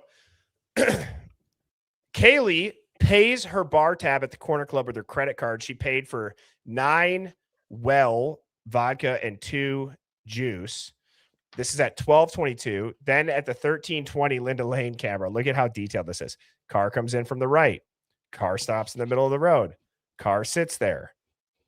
So that's from 12:27 and 32 seconds to 12:28. Then we see a guy get out of the vehicle from the front seat passenger side, covering his face and looking down. He walks toward the camera. It's so then weird. At 12:28, yeah, it is very weird, which just so everybody has a reminder, that's when it's oops. That's when it's over here. That means you're cognizant of where cameras are. Now, I don't know about any of you, but if you plan on doing something like, let's say, a little shoplifting, a little something, and you want to case a joint, you want to take note of where cameras are because you don't want to directly have your face on those cameras, right? The fact that they covered their face like that in the camera, and they even know where the camera is.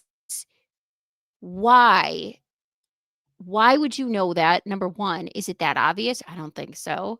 Why would that make you uncomfortable to the point where you want to cover your face, especially at that time of night, especially if you've been drinking? Because I can tell you one thing, if I'm drinking and I'm out in college, the last thing I give a fuck about is cameras somewhere in some parking garage or some stupid house. Right. I see also too. I'm actually not going to comment on it. Okay. So Ethan, possible sighting at 12:28. Again, that's right here where we see those people walk on the car park camera on Linda Lane. Now, a female and a male get out of the vehicle from the back seat behind the passenger driver. We all know this scene. And it's probably easier if you just go watch it. If you don't, go look at the 13:20 Linda Lane camera and watch around 12:28. That will be this scene. Okay, so at 12:30 then, we're right here on the timeline for anybody that can see this. Braden Jensen, Kaylee and Maddie leave the corner club for John's Alley. 12:31, Bethany FaceTimes Jenna McClure and has a 22-second call. The note on this, because I got to make sure I'm looking at these, says, I'm not sure if this is accurate because I don't think Maddie and Kaylee went to John's Alley. Right, but I think they said they were going to, right? So if that's the last Braden maybe heard. Right, but I also think too, we're 22-second FaceTime calling with Jenna McClure. Did anybody ask her about that? I don't think so. Jenna got no questions asked, really. Right. That's what I'm saying. Like, okay, so you spoke to somebody for 22 seconds. That's an awfully short time. What loose end were you tying up? Or what thing did you need to say to each other over FaceTime, which is incredibly personal, in my opinion? Like, I don't think I FaceTime people for 22 seconds unless it's an accident, which would make sense. But I would like some clarification on what the hell that was. Well, it could. I'm wondering too. So if you don't answer a FaceTime call, how long would it say that it's an attempt? Do you know what I mean? If you don't answer. Oh, you mean like how does it track it? Like, do they track it as a call or do they track the 22 seconds as an attempt? That's what I'm saying. Interesting. It says a FaceTime call usually rings for about 30 to 45 seconds before it stops and shows that FaceTime's unavailable or no answer. So, I mean, what if it started going and she just gave up and hung up after a few rings? Could be. Okay. Alrighty. Bethany arrives at Allie's and Kennedy Fitzgerald's residence with Yessie sometime after 12:17 a.m. Allie, Jenna, Hayden, Kennedy, and Yessie were present. Kennedy was unable to confirm who Bethany arrived with. This account conflicts with Bethany's own statement because 12:31 was used as an estimated arrival time based on Bethany's call to Jenna. Yessie later told law enforcement she encountered DM between midnight and 12:30, and that DM stated she was not intoxicated. Kennedy was unable to confirm who they arrived with. Okay. Purposefully convoluted again, which I don't fault the person making this timeline. This is the fault of the police who did no follow-up on this convolution, by the way. These are things where this doesn't square with that.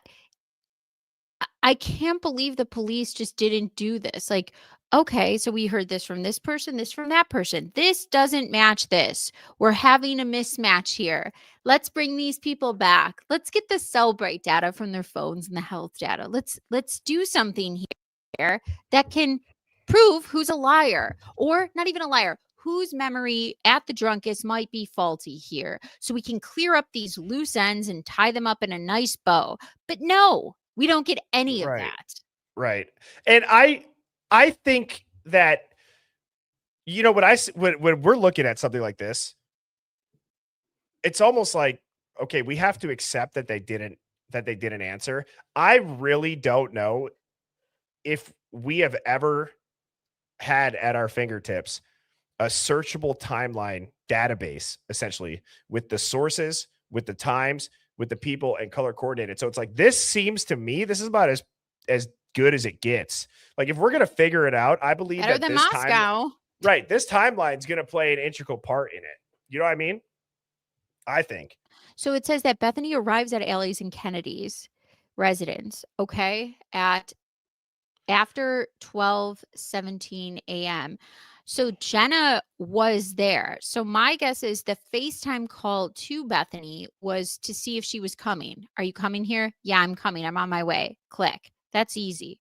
That would be a reasonable FaceTime call for somebody. Like, where is this bitch? This bitch is still doing her hair. She's still finishing her shot. She's still throwing a beer pong ball somewhere else. Let me get her on FaceTime. She's taking too long. Okay, she's coming. Right? That makes sense. Yes. Real quick, I don't want to forget about this. So Chrissy Marie had said when she looked up Brian Koberger that it said deceased, and it said no records and deceased. And I said, where'd you see that? And she said, I checked Ancestry, Ben Verified, and People Finder. Also, his dad's records only go back to 2001 and his sister Amanda beginning in 2011. It's so interesting because I know that there's been something out there like that for a long time now. It's not been corrected. I'm not saying that it's necessarily accurate about the Koberger of the no records and deceased. This is also random. Sometimes in the media, they spell his name Kohlberger. Kohlberger. I don't know. I could go down a whole different rabbit hole, but I want to focus on this timeline. And thank you, Chrissy Marie, for that super chat. We'll poke around in that. Don't worry. Yeah. Oh, yeah. That's the type of, I love that type of stuff. Like, why is it saying that? How does that just get typed out? That doesn't happen for anybody else. Like, you know, I mean, if you're asking for somebody past, like, okay, 1901, but go back, see if you could, okay, we might have problems, right? We might have problems, but after that, not really, not at all. Sammy, my dog's on the roof. So do you want to read this? I'm going to scroll down a little bit. I can't really see it. I'll zoom in for you. Oh, so much better. Thank God. Because I would literally have to have my eyeball pressed up against the camera. I'm going to scroll down so that it's some that we haven't seen. So here you go. This is the best I could do. I'll be back quickly. Okay, on Unsolved Mysteries. Tonight we have at 12:31. Time corrected from 12 to 12:30 a.m. Yessie reported encountering DM between approximately 12 a.m. and 12:30. According to Yessie, DM stated she could not get drunk and was not feeling it. On December 1st, 2022, Yessie contacted MPD after learning DM had reportedly told police she was intoxicated and unaware of what was happening. Yessie stated that was not accurate. Okay. So Yessie reported encountering DM between approximately. Okay. So DM couldn't get drunk, but yet she was so drunk in her interviews that she couldn't decipher if it was a dream. What? I'm sorry. That's the point where if I was a police officer, I would just go like this. Doink, bitch. What are you talking about? What do you mean? All right. 12:30 a.m. corrected. 12:31 a.m. Time corrected from 1:15 to 1:30 a.m. Dylan requests a sobro for herself and Lakeland because Lakeland is heavily intoxicated. Dylan recalls asking Hayden to arrange transportation so they would not have to walk. Jenna was initially expected to ride with them, but remained at Kennedy Fitzgerald's residence. Dylan and Lakeland later returned to 1122 King Road and watched The Vampire Diaries. Were you using that narration voice the entire time? Oh man, where did you get to? Right here. I played it like next on Unsolved Mysteries. Oh, that's hilarious. Ba-boo, ba-boo. Okay, so are you on Kennedy right now? You can finish Kennedy. I did the blue. No, the blue's done. So I got the Dylan request a sobro one done. Okay, so you're on this one right here. Yeah. Okay. No, go ahead. you're that one. 12:32 a.m. to 1 a.m. Time corrected from 1:30 a.m. to 2 a.m. Kennedy Fitzgerald recalled walking Dylan, Bethany, and a group of 3 to 4 females, all female, home.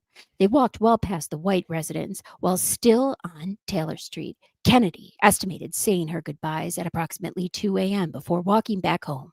The group continued up Taylor Street away from Kennedy. Kennedy stated she did not see Xana that evening. Note: this account conflicts with Dylan's statements that she and Lakeland returned to 1122 King Road by Safe Ride, which was a sobro, while Bethany walked separately. Kennedy's estimated departure time of approximately 2 a.m. also conflicts with Bethany's reported timeline. Do you know how hard it is to talk to me in like that raspy sound? I'm sure it is. It's impressive. That's funny. Hive, I'm going to keep the text this size for now. So we can't see the notes, but I'll check. And this is what it says. It says Kennedy's account conflicts with statements from Dylan and Lakeland. Kennedy recalled walking Dylan, Bethany, and several females home, while Dylan stated she and Lakeland took a sobro and Bethany walked separately. Kennedy's estimated departure time of approximately 2 a.m. also conflicts with Bethany's reported arrival home around 1 a.m. Oh, okay. So Kennedy's account conflicts with the statements of Dylan and Lakeland, which honestly that makes sense to me, especially since Lakeland is the one that ended up at the 112 King Road house, and that whole who the hell was at the house before everybody shows up and then the police are called. So I would have brought Kennedy back in. Like, why not?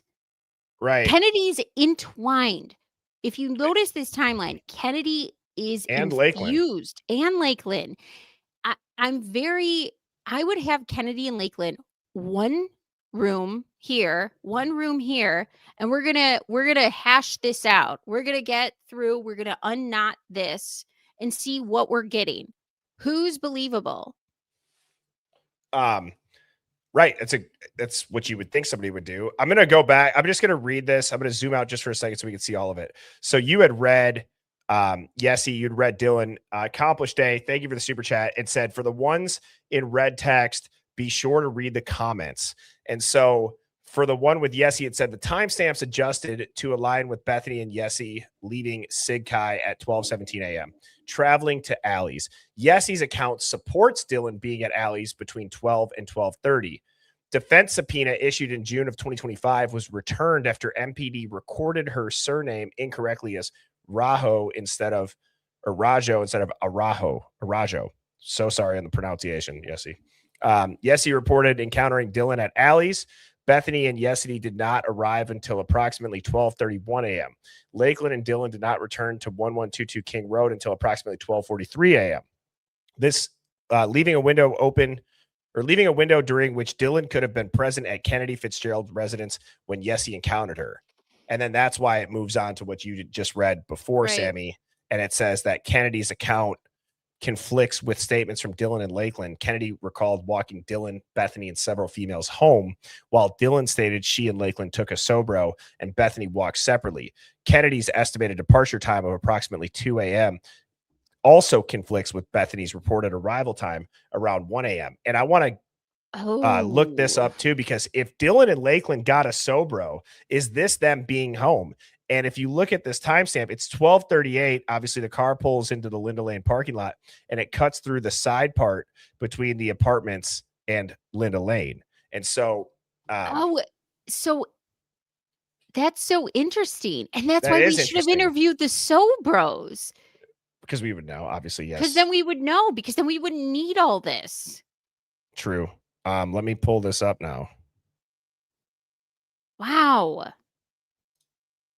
God, this So, timeline is good. It's amazing. All right. So at 12:38, it says if Dylan and Lakeland got a Sobro, would this be when they got home?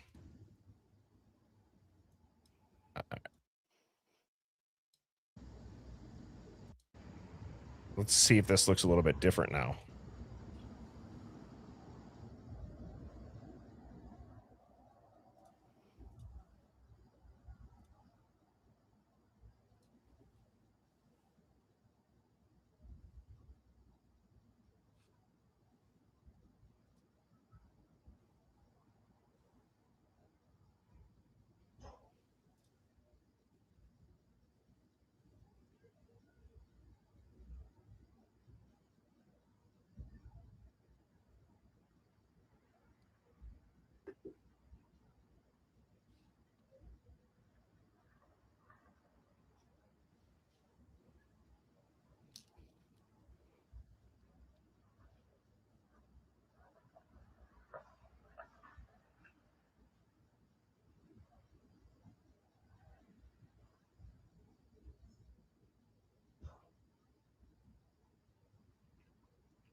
That would make a lot of sense, right? Like, I heard even before that, like I heard girls' voices, like very, I guess you could say a little bit in the background leading up to them driving up. I'm not right. sure. So if they're at 4:27, right? So that means Sobro is taking them. But if that's right, that means Kennedy is wrong. So why did she get the impression, if they're all at the same place, that they're walking instead of getting a ride? Right. I don't know. But I thought it was a good point. Like I appreciate on the timeline saying, could it be them? Right. Just so people know too, that says what is a Sobro? Sobro is essentially a slang word for a sober driver that's a frat brother. So Sobro. And they're Sober free. brother. They're free. It's kind of like your penance for getting Yes. into these Greek life places. Okay, Maddie's FaceTiming with Ruby Simpson for 40 seconds while at the corner bar. And you know what I'm going to do while we wait is I'm sure that actually, I don't know if anybody's ever done this, but I'm going to throw this into Super Grok and let it go on expert mode and just be like, point out the biggest discrepancies in the timeline. Ooh, As to when, interesting. let's just see if AI could sort through it. Let me just do that quick, and I can run it in the background.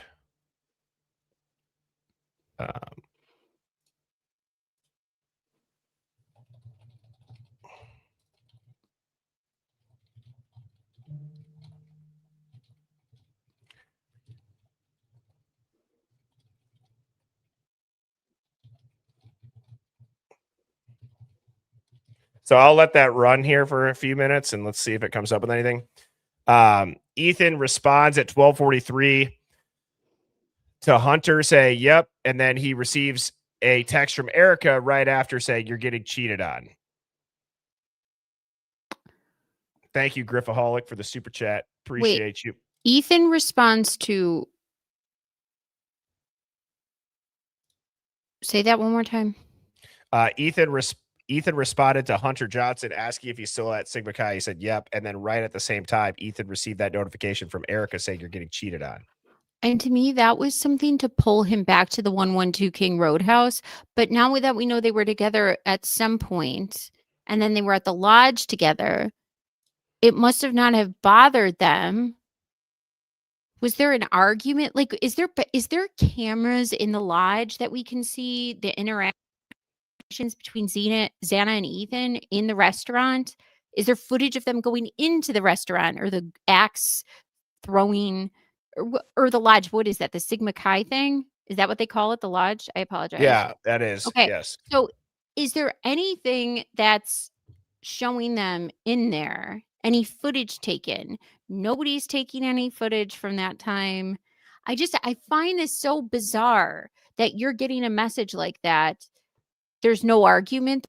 You're just going to accept that message and pretend like everything's great, because I'll tell you right now, if I was on the amount of drugs Xana was on and the drinking that was going on all day, and my boyfriend is confronting me with a message about you're getting cheated on, what's happening? Like, how does this just go why is it being treated like a LOL? This isn't an LOL. This isn't like a passive text. I don't understand. It also doesn't say that it's from anybody's phone timeline. It just says work product, which makes me feel like it's so weird. Like it's all weird. You're right, because you'd react so differently, and there'd be an emotional ramp up. I also just want to say too to Chrissy Marie, I agree. I mean, it does look mirrored. The taillights, these two RAV4s here, they do look like they've mirrored it. Nothing would shock me at this point. I'm somebody who fully believes so much camera footage is manipulated. It's ridiculous. And so, okay, it finished its report, meaning Super Grok. Ooh. So I told it to go through. I got the chat AI. I should put this through mine too. Yeah, do it. I also told it to, this is how I typically will always do it. I'm like, go through this without being influenced by any mainstream media bias or propaganda and solve this crime, become an expert while having it on expert. I know that there's a prompt that could actually, be better.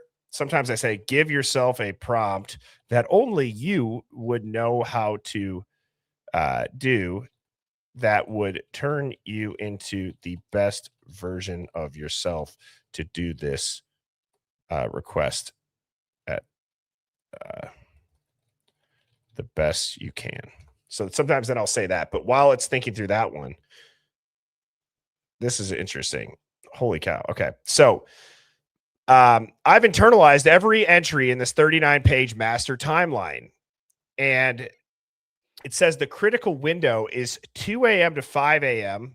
I think that most of us would have guessed that, because all four. But what I like about this is I think that the timeline's extremely detailed. It'll be nice to just, it's like we're almost zooming out, and now we're able to look at this as like a collected document. You know what I mean? Like, and the fact that we brought it back to 2 a.m., which we've all, how many episodes have we done where we're like 2 a.m. something? Even before that, I would go personally. Yep. But this is getting somewhere, and it's taking the information and it's ingesting it, and it's saying, instead of just little comments, it's taking a whole picture. It's looking big picture. Yeah. So this is interesting. So from 2 to 2:10, all four girls, Dylan, Bethany, Kaylee, and Maddie, are alive and interacting upstairs. They take pictures and video. Dylan is certain that Xana and Ethan are not home yet. Their bedroom door is open. Lakeland left around 2 a.m. Jack Decor is on a 17-minute call with Kaylee that ends at 2:43 a.m. Xana places a DoorDash order to King Road at 2:15 a.m. Kaylee texts JD about his vape at 2:15 a.m. Everyone appears intoxicated but functional. 2:25 to 2:43, major audio event on the King Road camera. Prolonged commotion captured, distinct male voice, female screaming, crying, references to Ethan, Xana, shut the F up, help, or get the F off her or him. Loud thud, cheering, yelling, multiple notes flag these as enhanced audio assumptions from third-party YouTube analysis. Official raw audio clarity is not confirmed here. This window overlaps Kaylee's call with Jack D, and it ends at 2:43 a.m. The red flag is that if the audio is even partially accurate, it suggests that an early incident involving Ethan and Xana well before the official 4 a.m. timeline. 3:50 to 4:06, heavy foot traffic and vehicle activity. An unidentified person exits Linda Lane parking lot, walks cut through towards 1122 around 3:50 to 3:51. Suspect vehicle 1, right, the quote unquote white Elantra with Koberger, enters the neighborhood at 3:53, passes King Road or passes the light bulb camera, loops in Linda Lane lot, makes multiple slow passes and attempts to park/execute a 3-point turn. Heads back up the street, at least 3+ documents passed. Passes in, or sorry, at least 3+ passes documented. documented. Yeah, documented. I'm gonna go to this expert one. Okay, so look at the prompt that it gave itself now. Okay. That's awesome. Okay, here's the executive summary. That's going to go through what we did. Here's the critical window. It comes back to 2 to 2:15 a.m. All 4 girls are alive, interacting upstairs. Then there's the audio event at 2:25. There is a medium evidentiary strength because of third-party enhancement of audio, which we know. 3:50 to 4:06. Unidentified person on foot from the Linda Lane cut through. Suspect vehicle 1 passes. That's where I just left off on the one above. Xana texts a DoorDash order between 3:54 and 4:12 and remains active on TikTok. Then Dylan hears Kaylee singing and quote, someone's here frantic. That means that Kaylee's alive. These are all things that we know already. I'm just going to scroll down and I'm going to see if it gives a... okay, I want you to theorize this out in a...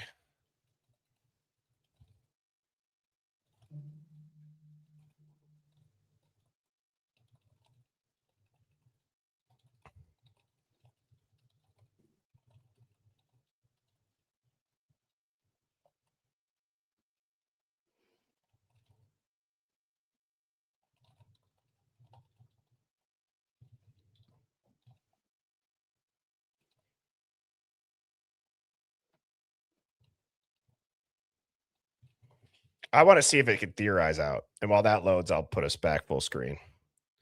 And then let's just see what that says, Sammy. And then I'm going to have to bounce after this, after we read this.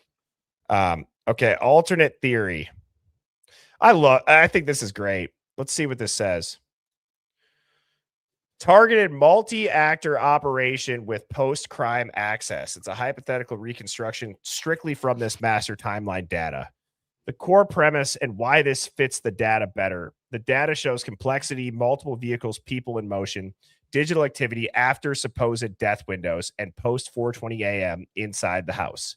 A single determined intruder who arrives, kills 4 people within minutes, and leaves cleanly does not explain Xana's phone activity and the 412 TikTok, the second vehicle departing at the exact moment Dylan sees the intruder, unidentified foot traffic before and during the critical window, suspect vehicle 1's multiple hesitant passes and failed parking attempts, Murphy's 32-minute bark stopping the instant the third floor slider opens at 4:49, Dylan's unexplained image creation and deletion cluster at 5:03. This alternate theory treats the crime as a targeted operation involving at least 2, possibly 3 people with a scouting and circling phase. The main action window around 4:17 to 4:24 a.m. and a brief post-crime re-entry or access to the third floor. Here's the hypothetical sequence. The house at 1122 King Road is a known fluid party location. Many people know the layout, who lives there. and that the upstairs bedroom are accessible. Ethan and Xana have visible relationship tension earlier in the day because of the "you're getting cheated on" text. The group is heavily intoxicated from a long day of drinking across multiple locations. From 2 to 2:15 a.m., all four girls are alive upstairs. Xana places a DoorDash order. This is the last clear, high confidence proof that Xana is alive and functioning. Kaylee is still on a 17-minute phone call with Jack Decor that ends at 2:43. 2:25 to 2:43, it's a possible precursor incident. The 1112 King Road camera captures commotion with a distinct male voice and references to Ethan and Xana. Even with the enhancement caveat, this is the first named struggle signal in the timeline. One possibility is that there was an initial confrontation or assault involving Ethan and or Xana occurs here. The argument turns physical or early targeted action. Xana survives this window or her phone remains accessible. Kaylee is still alive on the phone. Then at 3:50 to 4:06 is a scouting and positioning phase. There's an unidentified person that walks through the cut through on Linda Lane toward 1122. Suspect vehicle 1, the white Elantra, makes multiple slow passes through the neighborhood, enters Linda Lane, loops, and attempts to park and execute 3-point turns. This is not confident lone killer behavior. It reads more like someone that's waiting for an all clear, looking for a signal, or nervous scouting. A tan sedan is also in the area near the DoorDash driver. This phase suggests that at least one person on the ground near the house coordinating with or waiting for that vehicle. 3:54 to 4:12, Xana's still active. Xana texts the DoorDash driver and shows TikTok activity. In this theory, she's either still alive, perhaps injured from the 225 event, or hiding. I've never thought of hiding. Have you? No, there's not many places to hide there. Except for Or that her- little room. But or even her- then, Go ahead. like if you were to say they're hiding, I would think that would mean they're not in the house. They're outside the house. Like they're hearing something. Hiding to me would mean they're not in the rooms, in the house. They're hearing something or observing something outside and get caught. Yes, and just so everybody knows too, this is I uploaded this entire file that this is going off of. So for people say that like, oh, you can't trust AI, I'm aware of that. By the way, like I fully am. It's interesting though. The main takeaway for me for that, by the way, because we could just, speculate as much as we want in AI and whatever. Right. But the fact that they said this doesn't appear like a single lone person just driving around and possibly finding a house, right? This seems like a coordinated thing when you take everything in total. Right. This just doesn't seem like somebody who's driving around looking Mhm. for people to kill. It seems like an operation of some kind. So I had said, where did I finish off? So from the 225 event or hiding, or her phone is being used or accessed by someone else in the house. This is one of the strongest data points against any clean early murder. The 4:17 a.m. or the trigger/entry, Murphy begins continuous barking from a fixed location, likely Kaylee's third floor balcony. This is the moment something disturbs the dog, consistent with entry or movement inside or near the house. The firecracker. That's another thing. Bethany hears a firecracker sound. Where is the forensic data of explosives, of gun residue, of something in front of her door? Because I don't see anything in any of those pictures. Like I caught the bead by the door. I did a whole video on that. I caught stuff about the shoe prints, and I seriously got the shoe print from the blood in Xana's room as possibly as close as I can get after like 200 shoes I put through the AI. That I think is pretty confident and great if you want to go look at what I did. But the firecracker sound seen in orange spark would leave a residue. It wouldn't exist in a vacuum unless it was cleaned up afterwards. I agree. Sorry, I accidentally. I'm just trying to pull up your page too for later for before we end because, like I said, I gotta. I know it's what is it? It's Sammy. What is it again? It's Scammy Tea Mafia. I did just what you said. I love it. There it is. So here is Sammy's page, everybody.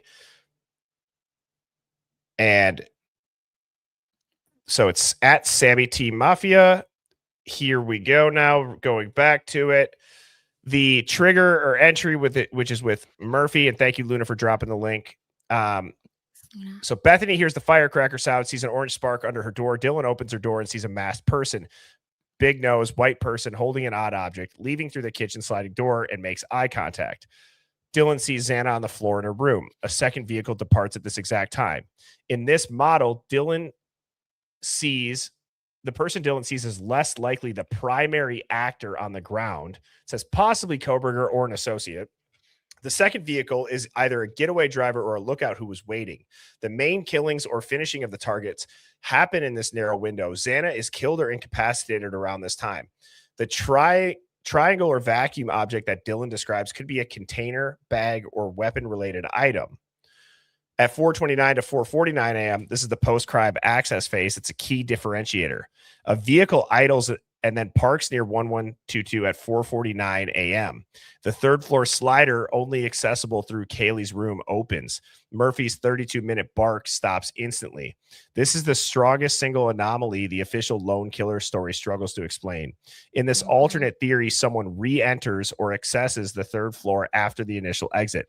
The possible reasons would be to move bodies, stage the scene, retrieve an item left behind, quiet the dog, or check that all the targets are down.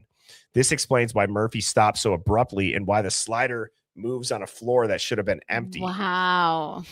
That's a good take. 5:03 to 6:25 is Dylan's unexplained activity. Dylan creates, modifies, and deletes multiple images and videos. These are never mentioned in her interviews. In this theory, this could be her documenting the scene in shock or panic, photos of Xana on the floor, the sliding door, etc., before deciding what to do or attempting to process what she saw. It remains a high signal, unexplained behavior. Damn, I never thought about that, actually. I always just thought she was modifying videos and stuff because she didn't want to seem like she was just aloof to what was going on or something like that. But I never thought, oh, what if she was actually going through with her camera and documenting everything?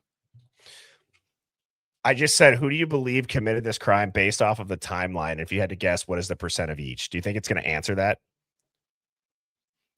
What?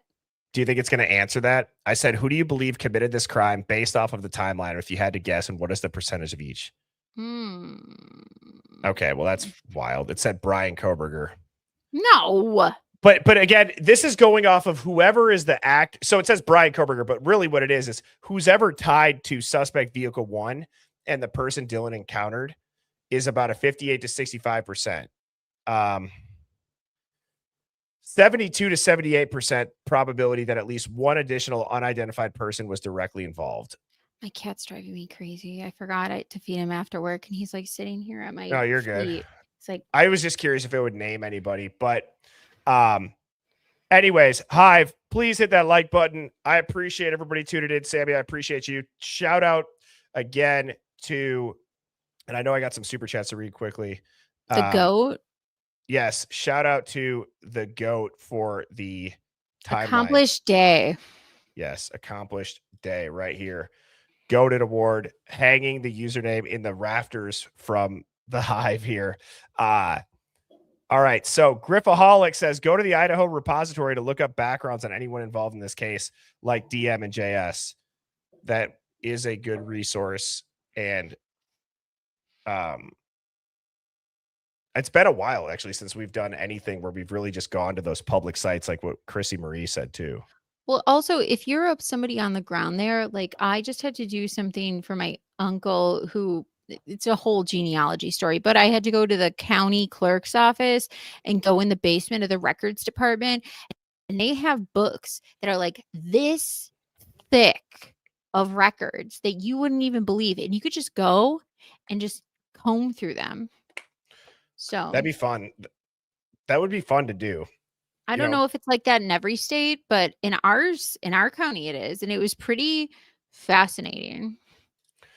Becky C003 said, "Why did JK say that Xana talked to him and said she was at home eating pizza at midnight?" So Jeff Kernodle say that Xana talked to him and said that she was at home eating pizza at midnight. There's so much confusion around that because I think to myself, I see a Domino's box, I see a Domino's driver, and it seems like they were home earlier than everybody expected, and they're not telling us.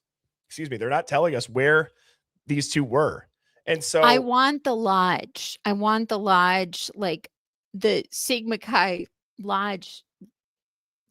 to see if they're there. Yeah, that's the main thing that bothers me. Yeah, that would be very interesting. But I mean, type of one, if you think that Jeff Kernodle, or if, because I know people are like, no, he was talking about the night before. But then again, in the victim impact statements, he says, I would have been there. I would have been on that couch. They would have had to deal with me if he would have drove. Jeff Kernodle is not somebody I got as a liar. I didn't either. Other than Gonzo in that family. So, Becky, that's such a good point. We've gone so deep. The Gonsalveses are behaving like TPUSA, to be honest with you. I'm disgusted. So, Becky, I don't even remember how long ago we did that, but Molly's son and the Domino's driver, I mean, we did, Luna, Sleuth, we did a super deep dive on that. And that stream might be the best one to go refer back to, because we have really good photos of the Domino's box and the images in the timeline. And I play the clips from and then Life of Chrissy Marie, thank you for the super chat, said, did they ever identify blood from the park that was apparently found on those steps, which. Oh yeah. That's in the crime scene photographs, which is wild to me, because I don't know many people who just like, maybe you drunk, shave your legs and just walk out of the house, but you're not in 7th grade. Like where would those rocks have been on here? You know what I mean? Like, yeah, I agree. Where were those?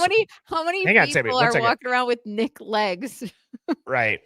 I was just going to say, hang on, Sammy, do you know where the rocks are on this? Yeah, it's oh shit. Now I'm looking at I'm the worst at directions. Right, yep. You might as well. I'm bad at. Yeah. I swear to God. Somebody in the chat says that so I can zoom in. The Arboretum. I'm just gonna search it. It's steps. I could tell you what it looks like, but if somebody told me to go north, south, east, or west, I'd be like, "Fuck you! I have no idea what you're saying to me. I don't know what that there means." It is. Okay, so that's the park. I'm trying to find like those rocks specifically. Yes, the botanical garden. Yeah, thank you. It's pretty far away. I mean, look at. Well, let's see where it is. It's right here. Oh, sorry. I have this up there. Thank you, Chrissy. So here's where it is as far as the address goes.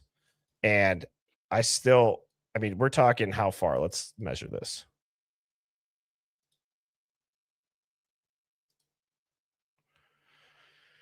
So we're talking 977.5 meters. What would that be in miles? So that's a half mile. It's not that far. Yeah, it's not. That's like I'm thinking of my neighborhood when I was growing up and I walked a lot when I didn't have a driver's license. That would be nothing. And I agree with that. Also, yes, I did find the robot and I included it in the quick cut. So thank you, Queen of Jokers. I actually also, depending on how far you're walking and what you're bandaging up, if you're walking far from somewhere, let's just hypothetically say, and you got a bandage wrapped around something that's dripping, that's stopping the dripping for a sustained period of time. But if you walk a half mile, you're putting pressure on things that might have wounds. Your bandage is being soaked, maybe, just maybe, by a time you get to a half mile, you're dripping down on stairs. Could be. And all right, Angel Heart, last super chat of the night. Thank you so much. There's one that just came in after, actually. Sammy, love the lodge is just the living room of the frat house. One of the guys said that during an interview. The Hive is so alive. Love how far So we've come. alive. Love you, Birdie. Well, we love you, Angel Heart. Angel Heart gifted like 25 freaking memberships last night, which was insane, and gave $100 super chat, which is nuts. Angel. Thank you, Angel, so much. Seriously, I appreciate you. I appreciate everybody that does choose to support the stream financially. It's amazing. MMFL or MMF 1497 said, sorry, don't see Ethan pinning over Xana in an insane manner. Yes, probably loved her immensely, but his entire background doesn't fit that. I'm telling you, the Ethan situation. No, we don't really know the entire background, but I don't see Ethan as being a killer at all. I just Do you? see Or even aggressive that much. I don't see that. him as a kid who probably started out as a good egg with a good head on his shoulders, and like some college kids get corrupted in the freedom, the environment. They don't know what to do with themselves. They party too much. They don't know how to delegate their lives where this is study time, I got to be serious, to party time. I mean, that happens to so many people in college where they can't, it's the first time they're managing their own schedules, doing their own laundry, cleaning their own shit up. Let's be honest.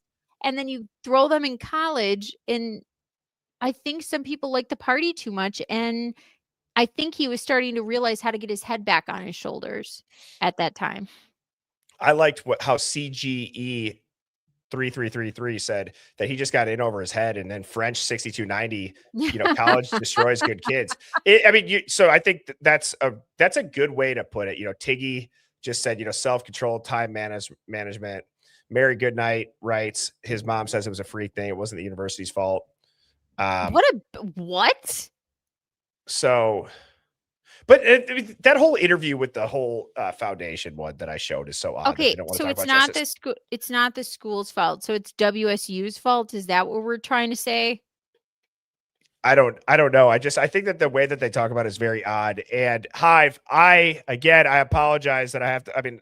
We've gone for 2 hours, but Ms. Birdie's out of town tonight, and I have not let the dog out, and I hear the dog whining, so I feel like it's about to have an accident. That is the real dog, not me having to let my dog off the roof. I really have to let my dog outside. But Hive, I appreciate you guys. Love you guys. I will be back on tomorrow night. It's Friday, and you know what that means? That is the highlight of the streams, in my opinion, as of late, which is the Hive call-in show. So 7 p.m. Central. I will have a question for everybody to answer for the call-ins. I'd like to get a lot of first-time callers tomorrow, too. That'd be fun. Get some people who haven't called in before, hear what they have to say. And Sammy, as always, it was great having you on there. Thank you for your time. And with that, Hive, I hope you all have a fantastic evening. Thank you, Sammy. Bye, guys. Cheers.